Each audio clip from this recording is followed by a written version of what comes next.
Bangladesh series নিয়ে অবিশ্বাস্য মন্তব্য করলেন পাকিস্তানের নতুন কোচ জেসন গিলস্পি। পাকিস্তান টেস্ট দলের নতুন কোচের দায়িত্ব গ্রহণ করেছেন। গিলস্পি অধ্যায় আগামী মাসে বাংলাদেশের বিপক্ষে 2 টেস্ট দিয়ে শুরু হবে। তিনি দায়িত্ব নিয়েছিলেন এবং সংবাদ সম্মেলনে তার লক্ষ্যগুলি বলেছিলেন। নিজের ক্রিকেট ক্যারিয়ারের শেষ টেস্ট ম্যাচ খেলেছিলেন বাংলাদেশের বিপক্ষে। এবার সেই টাইগারদের বিপক্ষে শুরু হচ্ছে পাকিস্তানের কোচিং ক্যারিয়ার। গিলস্পি বলেন, আমার সব মনোযোগ এখন পাকিস্তান দলের ওপর। আমি কিভাবে পাকিস্তানের পারফরমেন্সে ইতিবাচক প্রভাব ফেলতে পারি সেই চেষ্টা করব। বাংলাদেশ খুব ভালো দল, প্রতিপক্ষ নিয়ে যেভাবে বিশ্লেষণ করা দরকার আমরা তা করব। চেষ্টা করব তাদের বিপক্ষে যেন প্রভাব বিস্তার করতে পারি।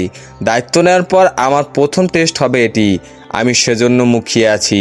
বাংলাদেশের বিপক্ষে সেই টেস্টে করেছিলেন 201 রান। সেই ইনিংস নিয়ে গিলস্পি বলেন, দেখুন সেই ইনিংসটা হয়ে গেছে আর কি। আমি খুবই ভাগ্যবান আমার ক্যারিয়ার নিয়ে। 10 বছর টেস্ট ক্রিকেট খেলেছি, আমার জন্য বিরাট অর্জন। এখন আবার বাংলাদেশের বিপক্ষে খেলা, আমার মনোযোগ থাকবে পাকিস্তান যেন ভালো খেলে সেদিকে। আমি অবশ্যই আমার শেষ টেস্ট ম্যাচ নিয়ে পড়ে থাকবো না, তবে দারুণ স্মৃতি, এতে কোনো সন্দেহ নেই। আগামী 17 আগস্ট বাংলাদেশ দলের পাকিস্তান সফরে যাওয়ার কথা। এরপর সেখানে 21 আগস্ট রাওয়ালপিন্ডিতে শুরু হবে প্রথম টেস্ট, পরে করাচিতে দ্বিতীয় টেস্ট শুরু হবে 30 আগস্ট।